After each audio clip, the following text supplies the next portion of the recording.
Welcome back to Talk Tickers. Today, we are diving deep into Domo's Q4 2025 earnings call. Yeah, buckle up. Lot to cover here. There really is. I'm excited to unpack these results with you and break down what it all means. So first, let's hit the highlights for anyone who hasn't had a chance to go through the details yet. What were the big takeaways from the quarter?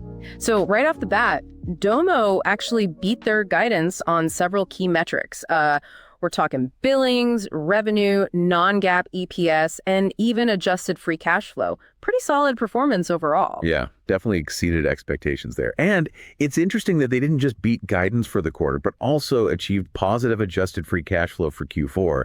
They also said they expect this to continue into Q1 and even for the full fiscal year 2026. Yeah, that positive free cash flow, if they can keep it up, is definitely a strong signal for investors. Shows they're moving in a really positive direction. Another thing that really jumped out at me was the growth in their remaining performance obligation, or RPO. Right, their RPO. Let's talk about that. So they saw a good acceleration in their overall subscription RPO growth, hitting 14% year over year. But the long-term RPO was the real eye catcher with a huge jump of 38% year over year. I mean, that is massive. Yeah, that's pretty remarkable. You know, it really signals a growing confidence in their platform. It's one thing to see short-term deals, but when you see that long-term RPO surge like that, it says clients are locking themselves in for the long haul, betting on Domo's future. It definitely suggests the shift, right? Like customers aren't just dipping their toes in the water anymore. They're diving in head first. And that takes us nicely to the next big point, customer retention. How's Domo doing on that front? Well, their gross retention stayed pretty steady. They reported 85% for the third quarter in a row. That's pretty healthy, isn't it? Especially in the current climate. Oh, absolutely. And they're actually projecting that it'll get even better. They're anticipating at least a 2 percentage point improvement in their gross retention in FY 2026. Wow, that's a big jump. And to wrap up the quick overview, their adjusted free cash flow in Q4 was $6 million, which helped push their cash balance up to $45.3 million. Yeah, they're sitting on a pretty good chunk of change there. Okay, so we've got the snapshot of their performance. Let's zoom in a bit now. One thing I wanted to dig into is this, well, kind of big gap between their overall billings growth and that massive surge in long-term RPO. What's the story there? Well, it points to a pretty strategic move on their part. Remember, billings are more short-term focus, basically what's being invoiced right now. But that long-term RPO, that indicates a deeper level of commitment from clients, locking in contracts for longer periods. And as we were saying earlier, that kind of long-term commitment usually comes when customers are really happy with a product and see it as essential to their business. So how's Domo fostering that kind of loyalty? What are they doing to keep customers around? So they highlighted a few key initiatives that are really moving the needle on retention. One is their decision to get rid of per-seat charges, which, let's be honest, can be a real pain point for customers, especially those who are growing quickly. Yeah, per-seat pricing can sometimes feel like a penalty for success. So I can see how getting rid of that would be a big win for customers. Absolutely. And they've also been putting a lot of energy into building strategic partnerships with CDWs, cloud-based data warehouses. Think Snowflake, Databricks, the big players. Right, got it.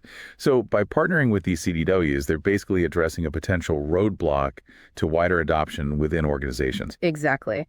And the third, and perhaps most impactful initiative, is their move to a consumption-based pricing model. Now, this seems to be a real sweet spot for them. I mean, the numbers speak for themselves, right? Oh, yeah, they do.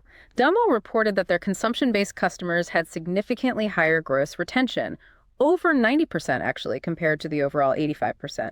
And even better, net retention was over 100%. So customers who switch to consumption-based pricing are not only sticking around, they're actually spending more with Domo. Yeah, it seems like this model is really resonating. It's a win-win, really. Customers only pay for what they use, so it's super scalable.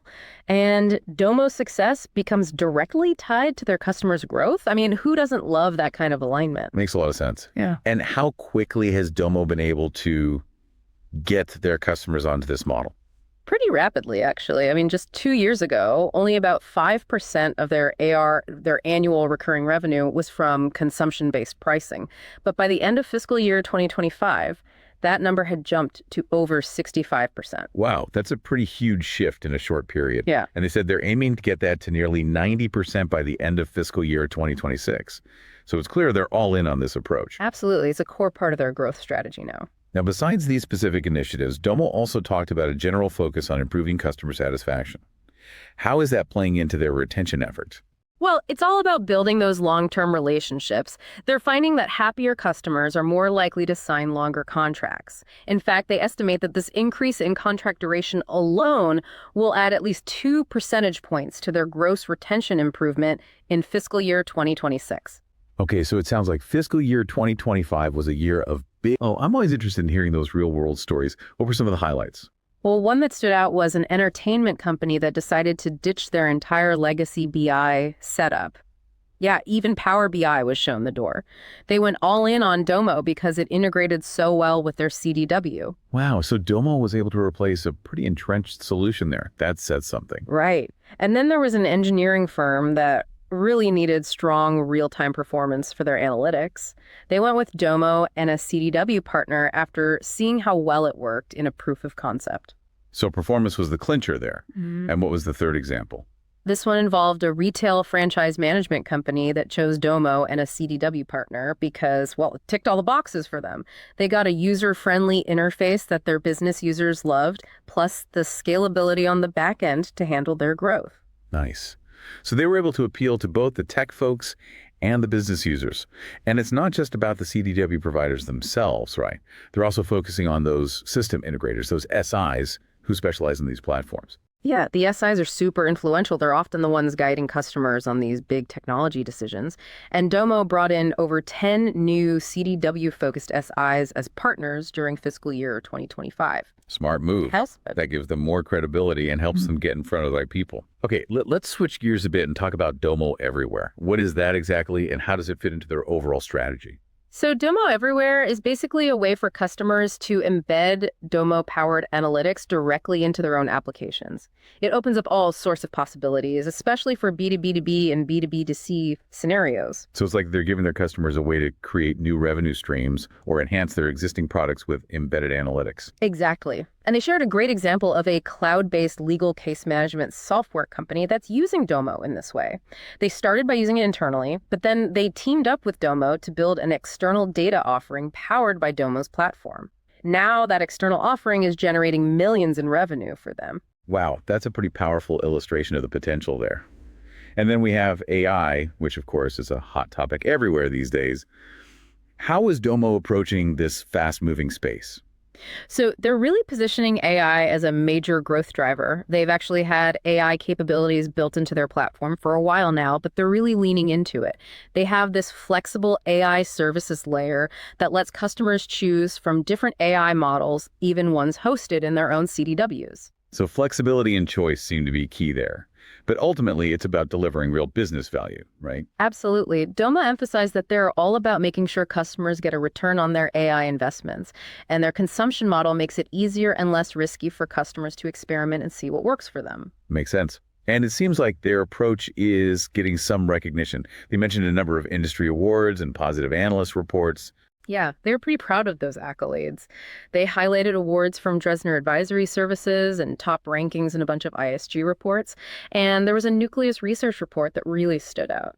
They calculated that companies using Domo were seeing a nearly $7 return for every dollar invested. Wow, that's a pretty impressive ROI. And it underscores that whole focus on tangible results that they keep talking about. Okay, let's dive into the financial details now. As always, subscription revenue is the heart of their business. Oh, for sure. Subscription revenue made up a whopping 91% of their total revenue in Q4, which came in at $78.8 million. Their total billings for the quarter were $102.6 million.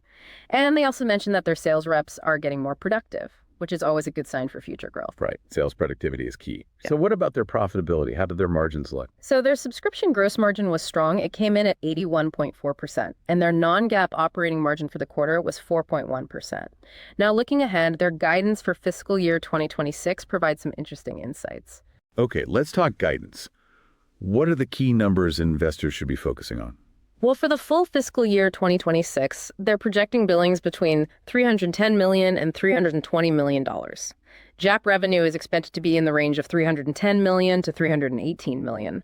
And their non-GAAP net loss per share is forecasted to be between 29 cents and 39 cents. One really important point here is that this EPS guidance implies an operating margin of about 2% for fiscal year 2026. That's a pretty big jump from the basically break-even margin they had in fiscal year 2025. So they're expecting to become more profitable. That's definitely something investors will be watching closely.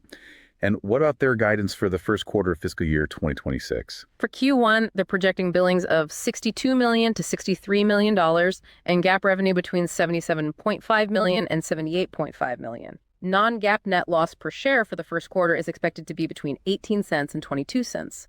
One thing to keep in mind is that they're estimating a $5 million shift in renewals from Q1 to later quarters in fiscal year 2026. And that's mainly due to the consumption model conversions, right? Exactly. So a bit of a short-term hit to billings, but it sets them up for more recurring revenue later in the year. And in terms of growth for the rest of the year, they're anticipating low single-digit billings growth for Q2. Okay, not huge growth there, but they're expecting that to pick up in the second half of the year, right? Right. They're predicting a steady acceleration in billings growth for the rest of fiscal year 2026. They're betting on their partner ecosystem to really drive that growth in the back half of the year. Okay, so lots to watch there.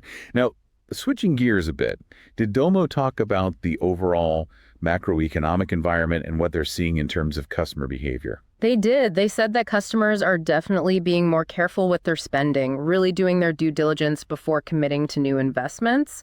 But they haven't seen any big pullback in overall spending, at least not in their area. So cautious, but still willing to invest in the right solutions. Yeah, that seems to be the mood right now. And how much of that potential success from the partner ecosystem is baked into their guidance for the year?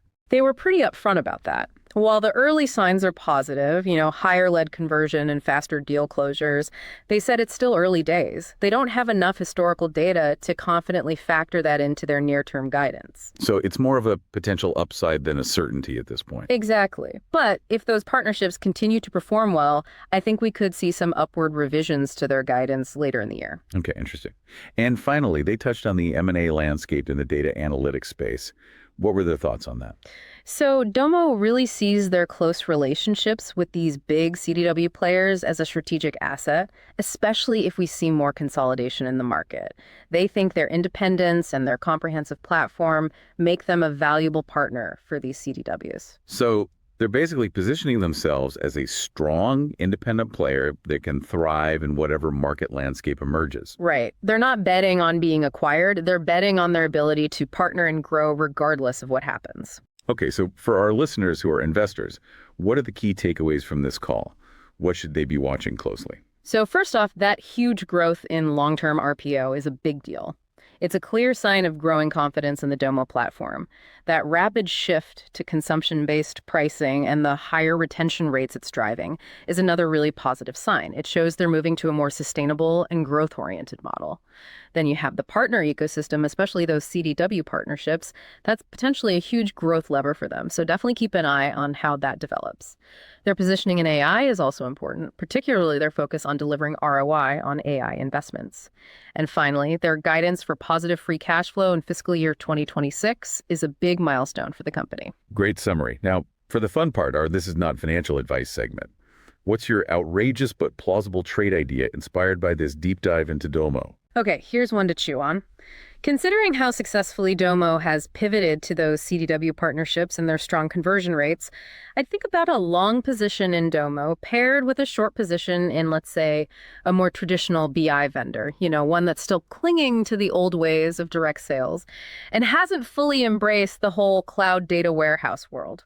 So the bet is that Domo's channel-led approach will start to disrupt those legacy players. Right. It's a bet on Domo's ability to capture market share from those who are slow to adapt. Interesting idea. What's your second outrageous but plausible trade? All right, so building on Domo's big push into AI and how accessible they're making it for customers, I'd consider going long Domo and long a basket of, say, leading CDW providers, Snowflake, Databricks, maybe even some of the big cloud players' data warehousing services. So it's like a double down on the whole data and AI trend? Exactly. The thinking here is that as more companies try to get value out of all the data they're storing in these cloud warehouses, Domo's platform becomes even more crucial. It's the layer that helps them actually use that data to drive insights and make better decisions, especially with AI. So you're betting on both Domo and the underlying data infrastructure growing together. Some really interesting ideas there. Definitely food for thought. Well, that wraps up our deep dive into Domo's Q4 2025 earnings call. We covered a lot of ground today. What are your thoughts on their partner-centric strategy and that big push to consumption-based pricing? Will those moves be the game changers they're hoping for? Let us know what you think. And remember, this is not financial advice. Always do your own research before making any investment decisions. Couldn't have said it better myself. Thanks for joining us on Talk Tickers. We'll be back soon with another deep dive into the world of earnings calls. Catch you next time.